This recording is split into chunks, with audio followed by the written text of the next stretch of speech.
Assalomu alaykum, hurmatli mijozlar. Bankimizda bo'lgan prezidentimiz tomonidan imtiyozli kreditlar ajratilgan. Masalan, ayollarga beriladigan kreditlarimiz bor.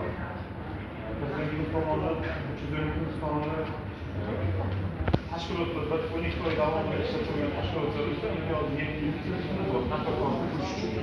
Ayollarga beriladigan kreditlarimiz imtiyozli qilish uchun. Avtokreditlar tashkilotlarda zarur qiymatga qo'yilgan har qanday mahsulotlarimiz ochiq. Agar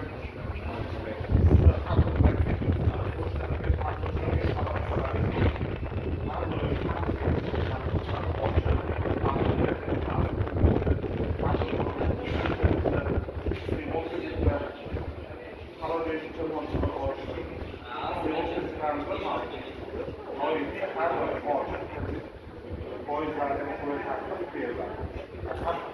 Har dam olishni protokol va shu dollar maydonda dollar keladigan ortaga dollar transferlarga qo'yiladi.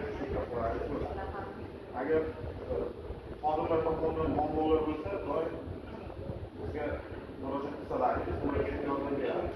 Agar qandaydir tushunmovchilik bo'lsa, savollar bersangiz ham tushunmagan joylaringizda savollar bersangiz, agar muammolar bo'lmasa, har do'stlarga